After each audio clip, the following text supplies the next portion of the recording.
오늘 점검이라는 주제의 말씀을 잠깐 나누겠습니다. 여러분, 지난 본문 말씀을 기억을 하십니까? 지난 본문을 보면 아내들아 남편에게 복종하라, 남편들아 아내를 사랑하고 좀 괴롭게 하지 말라, 자녀들아 모든 일에 부모에게 순종하라, 아비들아 너희 자녀를 노엽게 하지 말라, 종들아 뭐 어떻게 하라, 이러면서 어떤 분명한 대상이 있는, 대상을 둔 자들에게 어떻게 하라, 이렇게 말씀을 나누었습니다. 성도는 존경할 만하고 사랑할 만하고 이해할 만하고 용납할 만하기 때문에 하나님의 말씀에 순종하는 게 아닙니다. 성도는 물론 나이스하고 멋있고 깔끔하고 이게 이제 옳은 모습이고 맞는 모습이지만, 그러나 하나님의 말씀에 순종할 때 있어서 우리가 다 그럴만하기 때문에 하는 그런 것과는 좀 개념이 다릅니다. 우리 기준에는 너무 부족하고 모자라 보여도 하나님 말씀이기 때문에 순종하는 것입니다. 그게 우리 앞에 있는 자들인 거죠. 우리는 우리 앞에 있는 자들에 대해 늘 부족함을 느끼고 좀 불편함을 느끼지만, 그러나 우리는 그 사람들이 완벽하기 때문에 우리가 그들에게 존경하고 복종하고 사랑하고 괴롭게 하지 않고 노엽게 하지 않고 이런 게 아니고, 하나님이 말씀하셨기 때문에 하나님의 말씀에 순종하는 마음으로 그들을 섬기는 건 거죠. 그게 이제 지난주 본문이었습니다. 사실 그게 예수님이 걸으셨던 길이었습니다. 우리가 구원받을 만해서 우리를 위해서 십자가를 지신 게 아니고, 로마서 5장을 보면 우리는 연약했고 우리는 죄인이었고 하나님과 원수였습니다. 그럼에도 하나님은 우리를 구원하시기 위해서 예수님을 이 땅에 보내시고 십자가에 내어주셨습니다. 그래서 우리가 이해되지 않는 오늘을 살아가는 것, 그것도 하나님의 말씀에 순종하면서 살아가는 것은 철저히 그분의 길을 걷는 겁니다. 그러니까 우리가 예수의 길을 걷는다고 할 때 우리는 조금 장엄하고 웅장하고 대단한 의미가 있고 어떤 가치가 막 부여되고 힘들지만 모두가 박수치고 이런 그림을 좀 생각하는데요, 말씀을 보면 오히려 그렇지 않습니다. 오전에도 잠깐 나누었지만 누구도 인정해주지 않고 그 당시에는 그게 무슨 의미가 있는지 누구도 모르고, 그래서 오히려 손가락질을 하고, 노아가 그렇죠. 얼마 전에 그 노아의 나도 바보처럼 살래요, 그런 노래 이렇게 국악 쪽에서 영상 만들어줬는데 그런 거죠. 모두가 다 노아를 존경하고, 야 내가 진짜 할 수 없지만 당신처럼 할 수 있으면 좋겠다, 근데 나는 못하는 걸 당신이 하는구나, 이런 길이 아닌 거죠. 노아가 갔던 길만 해도 모두가 조롱하고 손가락질하고 바보라 그러고, 그 노래에 보면 그런 거 아닙니까? 우리가 그리스도의 길, 예수의 길을 간다고 할 때 정확히 그렇습니다. 어쩌면 누구도 우리를 멋있게 보지 않아요. 막 우러러 보지도 않고 대단하다고 하지도 않습니다. 그냥 바보라 그러고 그냥 좀 멍청해 보이는데, 그럼에도 불구하고 하나님의 말씀에 순종하면서 우리가 그분의 길을 그렇게 걷는 거죠. 우리가 성도라는 가장 강력한 증거가 바로 그것입니다. 내가 예수의 길을 그렇게 걷고 있는가 하는 거죠.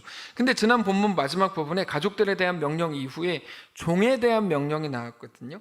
종 어떻게 해라 이렇게 이제 했었는데, 오늘 본문을 보면 상전들에 대한 명령도 나옵니다. 1절입니다. 상전들아 의와 공평을 종들에게 베풀지니 너희에게도 하늘에 상전이 계심을 알지어다. 이것도 똑같은 겁니다. 주인은 종에게 어떻게 해도 괜찮습니다. 그게 주인과 종의 관계인데요, 오늘 본문에서 종들에게 주인에게 너희는 종들에게 의와 공평으로 베풀라 이렇게 말씀을 하더라는 거죠. 그 말은 종을 자신과 같은 존재로 생각하고 대우하라는 겁니다. 근데 어떻게 주인이 종을 자기랑 같은 존재로 생각할 수 있을까요? 이건 너무 파격적인 명령입니다. 그건 이미 종과 주인의 관계를 깨뜨리는 것입니다. 종과 주인의 관계를 깨뜨리는 것. 자, 하나님의 말씀을 한 구절만 뚝 떼서 해석하면 안 되는 이유가 바로 여기 있는데요, 지난 본문을 보면서 우리는 왜 성경은 노예제도를 폐지하라고 말하지 않는가라고 따지는 사람들도 있을 수 있다 말씀을 드렸어요. 근데 오늘 본문을 보면서 우리는 단지 노예제도 폐지와 같은 어떤 운동, 어떤 무브먼트를 벌이는 게 아니고, 하나님의 뜻이라고 하는 건 성도의 모든 자리에서 성도의 모습을 가지는 게 얼마나 소중한 것인지를 말씀하신다는 걸 알아야 됩니다. 어떤 제도와 그리고 뭐 이 사회에서 주장하는 것처럼 여러 가지 어떤 뭐 무브먼트 같은 거, 운동 같은 것들을 통해서 좋은 사회가 되고 그게 하나님 나라를 이루는 게 아니라는 거죠. 하나님 나라를 이루는 방식은 그게 아니고 여전히 부조리가 있고 여전히 뭐 부족함이 있고 조금 뭐 손가락질 받을 만한 무언가가 있다고 하더라도 그 속에서 거기서 성도로 살아가는 것, 그게 하나님 나라를 이루는 방식이라는 거예요. 그러니까 이게 아주 큰 차이거든요. 그래서 종들에게는 뭐라 그럽니까? 상전에게 눈가림만 하지 말고 죽게 하듯 하라라고 하시지만 상식적으로는 노예제도 폐지해라라고 해야 될 것 같은데 안 그러시고 눈가림만 하지 말고 죽게 하듯 하라, 상전을 대할 때. 그렇지만 주인에게는 종을 너 자신과 같은 존재로 대하라고 말씀을 하시는 거죠. 이게 이제 굉장히 중요한 겁니다. 그게 종의 자리와 주인의 자리인 겁니다. 종의 자리에서 종은 그렇게 하는 거고요, 주인의 자리에서 주인은 그렇게 하는 거야. 그걸 벽을 허물어가지고 그냥 처음부터 아무것도 없었던 것처럼 만들자, 이게 하나님 나라의 방식이거나 하나님이 하나님 나라를 우리 가운데 이렇게 이루시는 방식이 아니라는 거죠. 우리는 하나님의 마음을 알아야 됩니다. 하나님께서는 우리가 가진 질서 속으로 들어가서 남들은 할 수 없는 일을 성도의 이름으로 감당해 주기를 원하시는 것이지, 우리가 가진 질서를 다 깨뜨려 버려서 세상이 말하는 유토피아를 만들므로 하나님 나라를 이루라고 말씀하시지 않는다는 거예요. 이게 이해가 되십니까? 그렇게 사랑하고 이해하고 존중하고 베풀라 이겁니다. 근데 오늘 본문을 보면 그거에 이어서 갑자기 기도에 대해 나옵니다. 기도에 대해서 권면하죠. 2절에 기도를 계속하고 기도에 감사함으로 깨어 있으라. 여기 말씀을 보면 두 가지를 말씀하시는데, 먼저는 계속 기도하라는 거고요, 또 하나는 감사함으로 깨어 있으라는 겁니다. 자, 우리가 기도하라고 하시는 말씀을 많이 들었습니다. 근데 우리가 기도에 대해 생각할 때 중요한 걸 알아야 되는데, 기도는 기도라는 행위 자체가 아니고 기도의 내용과 대상이 중요합니다. 근데 희한하게 한국교회는 기도라는 행위 자체가 중요한 것처럼 이제 이렇게 막 되어 왔는데, 그거는 완전히 틀립니다. 기도에는 기도의 행위 자체가 아니고 기도의 내용과 대상이 중요합니다. 누구에게 무엇을 기도할 것인가가 제일 중요한 거죠. 누구에게 무엇을 기도할 건가? 뭐를 기도해야 됩니까? 그냥 엎드려서 눈을 감고 소리 지르는 게 기도가 아니죠. 근데 이제 한국교회 안에서는 엎드려서 눈 감고 소리 지르는 게 기도인 것처럼 착각을 해왔지만 그건 기도가 아니죠. 물론 사람들은 그거를 기도라고 생각하는 경우도 있는데, 기도는 여러분 분명한 대상이 있는 겁니다. 기도는 하나님께 하는 거죠. 그럼 어떤 사람들은 기도 당연히 하나님께 하지, 누구한테 하냐라고 얘기하는데, 잘 들어보세요. 자, 기도를 하나님께 한다면 어떻게 해야 되죠? 하나님이 구하라고 하신 거를 구해야 돼요. 그게 이제 하나님께 하는 기도예요. 하나님께 기도한다고 하면서도 하나님이 구하라고 하시지 않은 것들을 자꾸 구하면 그건 하나님께 하는 기도가 아닌 거예요. 이해가 되시죠? 하나님이 구하라고 하신 게 뭡니까? 앞에 다 나와요. 아내들아, 남편들아, 자녀들아, 아비들아, 종들아, 상전들아로 시작되는 모든 겁니다. 자, 우리가 기도할 때 뭐를 기도하셔야 되는 거예요? 단순해요. 아내들이요, 뭐를 기도하십니까? 18절을 기도하십시오. 하나님, 제가 남편에게 복종하게 해주십시오. 이 기도하라는 거예요. 이 기도. 그럼 남편들은 뭐 기도하십니까? 하나님, 내가 아내를 사랑하게 해주십시오. 괴롭게 하지 않게 해주십시오. 이게 하나님이 우리에게 기도하라고 말씀하신 그거거든요. 근데 기도라는 것만 뚝 떼가지고 자기가 하고 싶은 얘기 막 그냥 눈 감고 막 해요. 심지어 자기가 알아듣지도 못하는 뭐 이상한 소리들을 막 하면서 막 해요. 그리고 기도 10시간 했다. 이게 뭐냐는 거죠. 왜 그렇게 하냐는 거 도대체. 그게 아니라는 거를 말씀드리는 겁니다. 자, 그러면 아내들아, 남편들아, 자녀들아, 아비들아, 종들아, 상전들아로 시작하는 말씀들을 기도해야 되는 이유는 뭘까요? 그거 분명해요. 우리가 할 수 없을 것 같은 일들인데 하나님이 명령하셨기 때문이에요. 결국 기도는 뭡니까? 기도는 내가 할 수 없는, 걸을 수 없는 것 같은 그 길을 걷게 하는 거죠. 할 수 없을 것 같은 일들을 하나님이 우리에게 말씀하셨다면 어떻게 해야 됩니까? 우리가 그런 일들을 할 수 있기 위해서 능력이 필요하잖아요. 능력이, 넉넉한 마음이 필요하고 용기가 필요할 거예요. 그거 구하라는 거죠. 그러니까 그냥 다 우리 생각으로 그냥 다 내 생각을 다 정해가지고 이거 이렇게 되게 해주시고 이거 이렇게 되게 해주시고 막 이렇게 내 나라를 다 완벽하게 구성하는 거 하지 말고 하나님이 우리에게 말씀하신 거 그거 하라는 거예요. 그게 하나님 나라가 이루어지는 방법이거든요. 자, 우리가 하나님께 간구할 때 뭐를 기도해야 된다고요? 하나님이 하라고 하신 그 일이죠. 맡기신 일, 하나님 맡기신 거 있지 않습니까? 하나님 맡기신 거 넉넉히 감당할 수 있기를 기도하십시오. 근데 이거를 안 하기 위한 기도라든지 아니면 이것과 관계없는 또 다른 것들에 대한 세상의 것들에 대한 것들로 우리 기도 시간을 채우는 것은 절대로 잘하는 게 아닙니다. 거기다가 한국교회 자꾸 영적인, 신령한 이라는 단어를 마치 넣어가지고 마치 자기들은 대단하게 특별하게 구별된 사람들인 것처럼 뻥치는 사람들이 있는데 속을 필요가 없어요. 그렇지 않습니다. 네. 하나님의 뜻이 하늘에서 이루어진 것처럼 하나님의 뜻이 이 땅에서도 이루어지기를 원합니다라고 기도하라고 가르쳐 주신 예수님의 기도에 대한 가르침을 우리는 기억해야 됩니다. 주기도문이잖아요. 하나님의 뜻이 하늘에서 이루어진 것처럼 하나님의 뜻이 이 땅에서도 이루어져야 되거든요. 그 이루어지기를 기도하라는 거예요. 이 땅은 우리의 현실이죠. 우리 삶에서 하나님의 뜻이 이루어지길 기도해야 돼요. 하나님의 뜻은 뭡니까? 앞에서 나오는 내용들이에요. 어려운 거 하나도 없어요. 어려운 거 하나도 없어요. 아내들아, 남편에게 복종하라. 남편들아, 아내를 사랑하고 좀 괴롭게 하지 말라. 자녀들아, 모든 일에 부모에 순종하라. 아비들아, 모든 너희 자녀를 노엽게 하지 말라. 종들아, 어떻게 하라, 어떻게 하라. 그 전제는 뭡니까? 하나님 그리스도 안에서, 지난주에 말씀드렸던 거잖아요. 네, 그 기도를 계속하라는 거죠. 계속 기도하라는 거예요. 계속 성령의 능력을 구해야 됩니다. 현실이라는 안개에 막혀서 하나님의 약속을 보지 못해서 우리가 흔들리는 것이기 때문에, 우리가 흔들리는 이유는 딱 하나입니다. 눈에 보이는 게 전부인 줄 알 때 우리는 흔들리는 거거든요. 감각대로, 느낌대로, 보이는 대로, 여기 때문에 흔들리는 건데요, 결국 그 모든 것들은 하나님의 약속을 붙들지 못하게 하는 것이기 때문이죠. 현실이라는 안개에 막혀서 하나님의 약속을 보지 못하기 때문에 우리가 흔들리는 거기 때문에 성령이 오셔서 우리 눈을 깨끗하게 하셔야 되는 거예요. 눈에 보이는 게 전부가 아닌 걸 알게 되는 거죠. 그렇게 하나님의 약속을 다시금 바라보는 거죠. 그게 기독교 신앙입니다. 여러분, 전혀 어렵지 않지 않아요? 어려울 게 전혀 없잖아요. 기독교 신앙에 대해서 막연하게 이렇게 이상한 것들 갖다가 놓으면 되게 어려운 것 같거든요. 근데 말씀을 있는 그대로 보면 되게 쉬워요.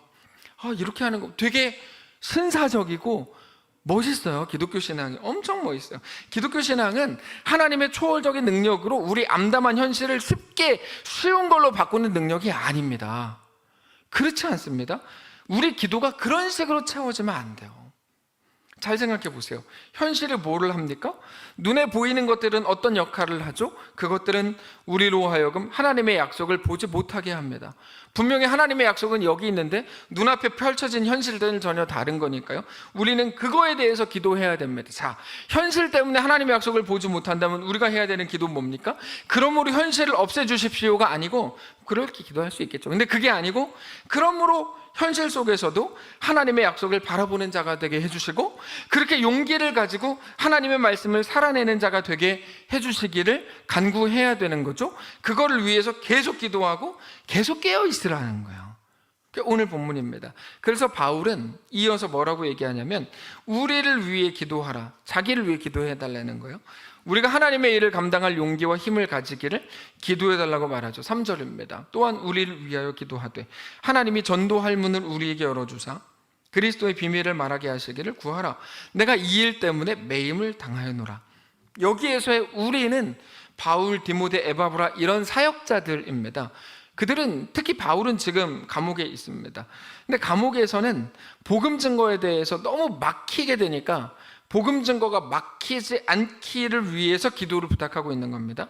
오직 하나님의 능력이 아니면 복음 증거가 막힐 것이기 때문에, 그 다음 복음 증거가 되는 게 하나님의 뜻이니까, 하늘에서 하나님의 뜻이 이루어진 것처럼 이 땅에서도 하나님의 뜻이 이루어지기를 원하고 기도해라. 이건 거예요. 이미 앞에서 나눈 것들과 같은 맥락입니다. 하나님께서는 할 수 없을 것 같은 명령을 주시죠. 하나님께서 언제나 그러세요. 할 수 없을 것 같은 명령을 주세요. 그래서 우리는 뭐 해야 됩니까? 기도를 해야죠. 은혜를 구해야 되고 성령의 능력을 구해야 됩니다. 그래서 바울도 골로새 교회 성도들에게 함께 기도해 주기를 요청하는 겁니다. 그때 하나님 나라의 비밀을 나타낼 수 있게 되기 때문입니다. 4절이죠. 그리하면 내가 마땅히 할 말로써 이 비밀을 나타내리라. 그러면서 바울은 마지막 시대를 살아가는 아주 중요한 한 가지 지혜를 5절에서 말해요. 외인에게 대해서는 지혜로 행하여 세월을 아끼라. 외인은 누구냐면 안 믿는 사람들이거든요. 안 믿는 사람들에 대해서, 자, 우리는 항상 지혜롭게 행해야 되지만 믿지 않는 자들을 대할 때는 더 지혜롭게 하셔야 됩니다. 자, 요거 이제 중요한 내용이에요. 믿지 않는 자들에 대해서 더 지혜롭게 하셔야 돼요. 근데 믿지 않는 자들에 대해서 그리스도인들이 자주 너무 과격하게 행하세요. 니네 어차피 뭐 지옥 갈 놈들이니까 뭐 이런 식으로 과격하게 대하시는데 그러시면 안 돼요. 그들에 대해서는 지혜롭게 대해야 돼요. 근데 성경이 여기서 이제 말하는 지혜롭게 대하라는 건 뭐냐면 세월을 아끼라는 거를 가지고 우리가 해석을 똑바로 해볼 때 괜한 논쟁을 만들지 말라 이런 말이에요. 괜한 논쟁을 만들지 말라. 예를 들어서 그들은 기독교 신앙을 모르죠. 예수 안 믿는데 어떻게 기독교 신앙을 알아요? 그러니까 우리가 가진 믿음이라는 거에 대해서 전혀 이해하지를 못해요, 그들은. 근데 만일에 우리가 기독교 신앙의 내용을 가지고 그들과 논쟁을 하려고 그러면 너무 어리석은 일이죠. 근데 그런 분들 뭐 자주 있잖아요. 회사나 학교나 혹은 주변에서 기독교는 이거 기독교 왜 이래? 뭐 이렇게 이제 그 사람들이 나쁜 사람들이니까 물어보는 걸 수도 있고 아니면 몰라서 물어보는 걸 수도 있잖아요. 거기다가 대고 왜 싸우시냐고. 안 싸워도 되는 거를 왜 싸우시냐고. 거기서 싸우지 마세요. 그거는 시간 낭비다 이 말이에요. 시간 낭비다. 네. 특별히 지혜로 행하여 세월을 아끼라 이렇게 되어 있는데 여기서의 세월을 아끼라는 말은 정확히 말하면 기회를 사라, 기회를 잡으라 이 말인데 이거를 쉽게 풀면 쓸데없는 논쟁을 하지 마라. 그걸로 그들이 변화 안 된다 이 말이에요. 그거는 정말 시간 낭비가 될 뿐이다. 근데 사실 믿지 않는 사람들과의 쓸데없는 논쟁을 우리는 참 좋아합니다. 우리는 참 그걸 좋아합니다. 특별히 인터넷에 교회를 욕하는 댓글이 달렸을 때 거기다가 굳이 우리는 댓글을 쓰지 않으셔도 되거든요. 근데 저도 댓글을 보면 기독교인들이 참 댓글을 많이 쓰세요. 누가 뭐 교회 욕해요. 그러면 네가 교회를 알아. 뭐 이런 식으로 하면 뭐 그 사람들은 이단이야. 우리는 달라. 뭐 이런 식으로 막 자꾸 쓰신다고요. 쓰지 마세요. 그거 뭐하러 써요, 그거. 거기다 쓴다 그래서 그 사람들이 내가 회개하면 이렇게 할 것도 아니고 뭐하러 써요. 쓸 필요가 없습니다. 예. 서로 논쟁이 붙는 경우가 있는데 우리 말과 가르침으로 상대를 변화시키고 싶어 합니다. 근데 안 그렇습니다. 안 그렇습니다. 세월을 아끼십시오. 거기다가 에너지를 쏟지 마시고 세월을 아끼십시오. 그 시간을 다른 곳에 써야 됩니다. 제가 이 말씀, 이 부분을 읽다가 생각이 났는데 전에 이제 코로나 막 시작될 때 황수영 집사님이 용기를 내서 태국에 들어갔잖아요. 그때 어떤 Y 뉴스에서 이렇게 황수영 집사님 인터뷰를 한 거 아세요? 황수영 집사님 인터뷰를 했어요. 방콕 수아나푼 공항인가 거기서. 그래서 아니 이렇게 코로나가 창궐을 하는데 코시국에 어떻게 해서 나왔습니까? 그랬더니 저분이 뭐라고 인터뷰를 했냐면 그 뉴스에 나왔어요. 그게 뭐라고 했냐면 뭐라 그랬더라? 저는 교사인데 이번에 무슨 일이 있어가지고 어떻게 나왔다고 그랬더니 댓글에 무슨 교사가 저렇게 시간이 있고 얼마나 할 일이 없어 그러면서 막 욕을 막 쓴 거예요. 거기다가 제가 그거를 보고 기분이 막 되게 나쁘더라고요. 그래서 제가 전 욕 안 하는 사람이니까 거기다가 숫자만 쓰려고 그랬어요. 1818 이렇게 쓸까? 그러다가 안 썼거든요. 네, 그 사건과 또 하나 사건이 뭐였냐면 또 하나 사건이 하여튼 교회에 관한 일이었거든요. 괜찮은 일이었어요. 제가 거기다가 제가 썼어요. 처음에 인터넷 댓글 이런 훈훈한 기사가 코로나에 관련됐는데 이런 훈훈한 기사가 나오니까 정말 좋습니다. 이렇게. 그래서 그 밑에 이제 쭉 은혜의 댓글이 달리겠지? 생각했는데 그 밑으로 막 욕만 제가 엄청 먹었거든요. 막 이렇게 알게 됐어요. 세월을 아껴야 되겠다. 세월을 아껴야 되겠다. 믿지 않는 사람들과 성도 여러분 논쟁을 하지 마십시오. 그거 전혀 도움이 안 됩니다. 논쟁하지 마십시오. 다만 성경이 뭐라고 얘기하냐면 믿지 않는 사람들을 대할 때 논쟁하지 말고 다만 온유하고 친절하라 이렇게 말해요. 6절을 보세요. 너희 말을 항상 은혜 가운데에서 소금으로 맛을 냄과 같이 하라. 이거 외인들을 대할 때 하는 거거든요. 그리하면 각 사람에게 마땅히 대답할 것을 알리라 이렇게 말해요. 자주 물어보죠. 교회는 왜 그래? 코로나 때 교회가 얼마나 욕먹었습니까? 모이지 말랬는데 왜 자꾸 모여? 그럼 우리는 하여튼 하여튼 막 그러면서 막 어떤 방송국이 문제야. 우리 늘 그렇게 갔잖아요. 그런 말을 뭐하러 하냐고 그냥. 교회는 왜 그래? 그럼 그러게 교회는 왜 그럴까? 이렇게 하시는 거죠.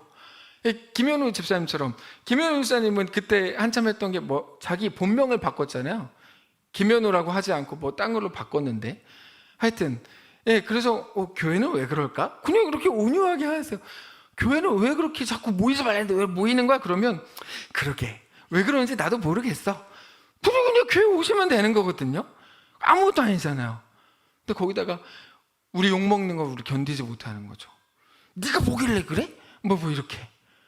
그러다가 또 막 논쟁에 붙으면 너는 지옥이나 가라. 이런 식으로 가니까 이게 진짜 완전히 다 뒤틀어지는 거예요. 다 뒤틀어지는 거죠. 여러분 믿지 않는 자들과 논쟁하지 마십시오. 논쟁할 거라면 세상적인 일들 가지고만 논쟁하세요. 교회, 기독교 이런 거를 가지고 논쟁하지 마세요. 그들은 못 알아들어요. 성경에 뭐라고 말합니까? 그들에게 그냥 온유하게 하고 친절하게 하라 이렇게 말씀을 하시잖아요. 네 말이 다 맞아 이렇게 하는 거죠. 그럼 진짜 내 말이 다 맞아? 그럼 그럴 리가 있어? 이렇게 네가 내 말 다 맞다 그랬잖아. 그냥 나는 너한테 온유하게 하려고 그런 거야. 너 지금 장난해? 내가 뭐를 할 수 있겠어? 이렇게 그냥 온유하게 하시는 거죠. 난 너를 사랑해. 이렇게. 네가 문제겠어? 네 속에 이러부터 싸우니까 하여튼 난 너를 사랑해 이렇게 가는 거죠. 말을 항상 은혜 가운데 하라고 하시는데 믿지 않는 사람들에게 말을 할 때 항상 친절하게 하시라는 거예요. 근데 재밌는 건 그게 기회가 된답니다. 친절하게 해보세요. 기회가 된다며 써 있잖아요. 근데 오늘 본문의 시대에 있는 불신자들이라는 개념은 지금 시대의 불신자들과는 다릅니다. 그 시대의 불신자들은 기본적으로 박해자이고 핍박자를 의미하는데요, 그들에게 은혜 가운데서 말하라는 거죠. 정말 쉽지 않습니다. 정말 쉽지 않죠. 우리도 사람이기 때문에 우리에게 친절하게 대하는 사람들에게 친절하게 하기 쉽지, 우리를 욕하고 미워하는 사람들에게 어떻게 우리가 친절하게 합니까? 근데 그렇게 하시랍니다. 자, 이것도 똑같은 논리예요. 앞에서 말씀드린 거랑. 박해자와 핍박자를 대할 때 항상 친절하게 하는 거는 너무나 어려운 일인데 하나님은 그거를 그렇게 하랍니다. 뭐 하라는 거죠? 기도를 하라는 거죠. 그리고 그 길을 그렇게 걸을 능력을 구하라는 거잖아요. 만약에 우리가 그렇게 할 수 있다면 그것은 우리 속에 있는 믿음 때문입니다. 우리의 믿음은 뭡니까? 우리에게 대한 신실한 약속이 여전히 있다고 하는 것이 우리의 믿음의 내용입니다. 모든 답이 없는 것 같은 우리 현실 속에서도 하나님의 약속이 여전히 존재하고, 하나님의 약속이 존재할 뿐 아니라 실제적인 하나님의 은혜와 붙드심이 있다는 것을 알고 믿는 거죠. 그게 우리의 믿음입니다. 우리 눈에 보이는 소망 없는 우리의 처절한 현실이 아니라 우리의 영원한 소망이 하나님께 있다는 사실을 믿는 겁니다. 결국에 우리 속에 있는 믿음이 우리의 삶을 만들어가는 거죠. 그러므로 살아가는 성도 여러분, 오늘의 말씀의 제목처럼 우리 속에 있는 믿음을 점검하십시오. 결국 믿음입니다. 우리는 무엇을 믿는지를 그러므로 매일같이 생각하고 매일같이 확인하셔야 됩니다. 내가 믿는 분은 누군가? 내가 믿는 건 어떤 건가? 신념은 믿음이 아닙니다. 내가 원하는 어떤 것도 믿음이 아닙니다. 내가 간절히 바라는 그것도 믿음이라고 부르지 않습니다. 그런 것들이 구원하지 않습니다. 우리는 오직 하나님을 믿습니다. 하나님이 행하실 이 일을 믿는 게 아니고, 하나님이 행하실 거라고 내가 예상하고 기대하는 거를 믿는 게 아니고, 하나님의 행하심은 내 기대와 관계없이 언제나 완전하시다고 믿는 거죠. 우리는 철저히 하나님을 믿는 거예요. 물론 당장은 어렵고 이해되지 않는 일들 너무나 많을 겁니다. 그럼에도 결국 하나님의 완전하신 승리로 이끄실 우리 하나님을 믿음으로 바라보시기를 바랍니다. 그렇게 우리에게 주어진 오늘의 삶을 믿는 자로 또다시 넉넉하게 살게 되시기를 주님 이름으로 축복합니다. 찬양합시다. 나의 가는 길 주님 인도하시네. 그는 보이지 않아도 나를 위해 일하시네. 주 나의 인도자 항상 함께 하시네. 사랑과 힘 베푸시며 인도하시네. 찬양합시다. 나의 가는 길 주님 인도하시네. 그는 보이지 않아도 날 위해 일하시네. 주 나의 인도자 항상 함께 하시네. 사랑과 힘 베푸시며 인도하시네. 인도하시네. 나의 가는 길 주님 인도하시네. 나의 가는 길 주님 인도하시네.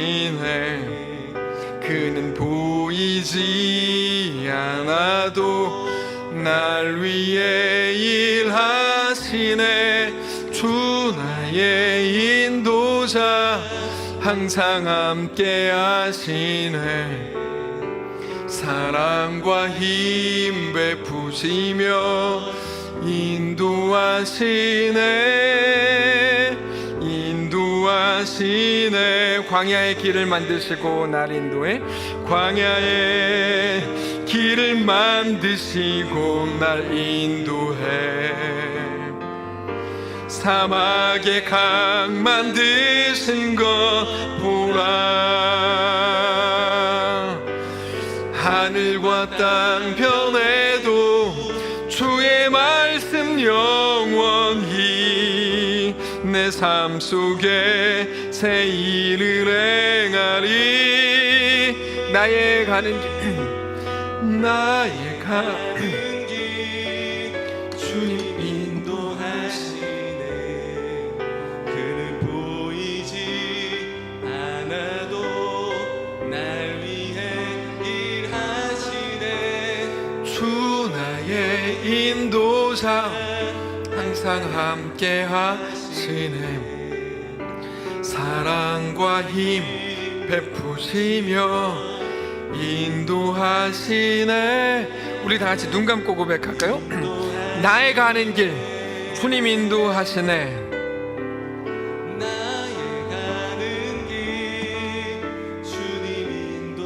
그는 보이지 않아도 날 위해 일하시네. 주 나의 인도자 항상 함께 하시네. 사랑과 힘 베푸시며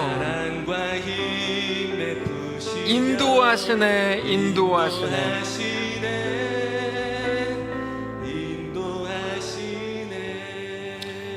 자, 우리 한번 말씀을 기억하면서 기도하기를 원하는데요. 그래서 하나님이 광야 앞에 자꾸 서라는 거예요. 왜냐하면 거기 서야 길을 만드시는 주님을 볼 거 아닙니까?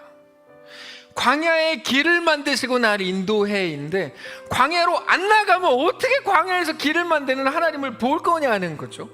그래서 자꾸 사막에 서라는 거예요. 거기에서만 강을 만드실 우리 주님을 보니까. 그래서 오늘 본문이 우리에게 뭐를 말씀하시는 겁니까?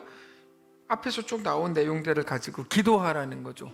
주님, 아내들아, 남편들아, 자녀들아, 아비들아, 종들아, 상전들아, 기도를 계속하고 기도에 감사함으로 깨어있으라. 그 모든 광야를 없앨 방법들, 이 땅에 속한 것들을 내 기도 시간에 꽉 채우지 말고 하나님이 말씀하신 것들을 우리 기도로 채우는 거죠. 너무 분명한 거예요. 하나님의 말씀은. 하나님께서 우리를 오늘 어디로 초청하십니까? 하나님, 내 삶 가운데 하나님의 나라가 이루어지길 원합니다. 하나님의 뜻이 하늘에서 이루어진 것처럼, 그래서 하나님의 뜻이 하나님 나라에 꽉 채워진 것처럼 이 땅 내 삶에도 하나님의 뜻이 꽉 채워지게 하옵소서. 내가 철저히 엎드리고 그렇게 하나님의 이끄심을 따르는 우리가 되게 하옵소서. 하나님이 나의 길을 이끄실 거고 하나님이 이 보이지 않아도 우리를 살리시고 주님이 인도자이신 것을 믿고 신뢰하게 하옵소서. 이번 한 주 그렇게 승리하게 하옵소서. 조용히 묵상하면서 기도하겠습니다. 기도합시다. 주님, 우리 삶을 그렇게 이끌어주십시오. 우리를 그렇게 만져주시고 우리와 함께 해주십시오. 하나님의 은혜, 하나님의 능력 가운데 거하게 해주십시오. 주님 함께 해주십시오. 주님 인도해 주십시오. 하나님 인도해 주십시오. 하나님의 요구와 하나님의 도전 앞에 우리가 네 주님 고백하며 나아가게 해주십시오. 하나님만이 우리의 왕이요 전부요 인도자이신 것을 믿고 기억하게 해주십시오. 하나님만을 찬양합니다. 살아계신 하나님, 하나님의 뜻이 하늘에서 이루어지는 것처럼 하나님의 뜻이 하늘에서 꽉 채워진 것처럼 모든 하늘에 있는 존재가 하나님의 뜻 앞에 바싹 엎드린 것처럼 하나님의 뜻이 오늘 이 땅 우리의 삶에도 가득 임하기를 원합니다. 우리가 오늘 우리가 있는 그 자리에서 하나님의 백성이요 주의 자녀가 되기를 원합니다. 계속해서 손을 들고 근데요, 이건요, 그러나, 아니요 로 가득 채워졌던 어쩌면 우리의 항변들을 이제는 멈추고 하나님이 인도자이시죠, 하나님이 왕이시죠, 하나님이 주권자이시죠, 하나님이 전능하신 하나님이시죠, 내가 그것을 믿습니다.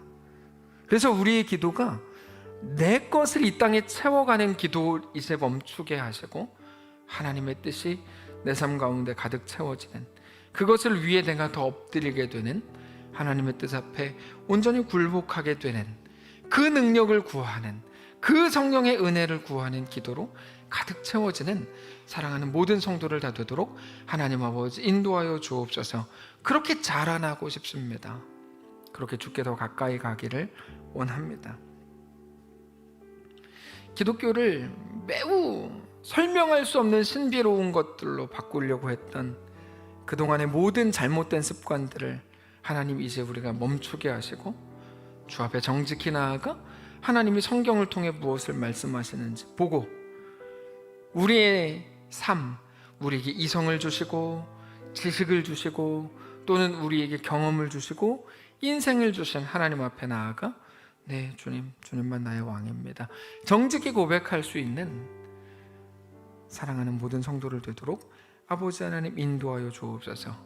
현실을 다 떠나버린 현실성 없는 기독교가 아니고 이제는 우리 현실 속에서 하나님을 사랑하고 우리 인생 속에서 성도의 길, 신자의 길을 걷는 아내들, 남편들, 자녀들, 부모들, 종들, 상전들 다 되는, 그렇게 주님과 믿음으로 동행하는 모든 성도를 되도록 인도하시옵소서. 하나님 우리와 함께 하시기를 간절히 소원하며 살아계신 예수님의 이름으로 기도합니다. 아멘.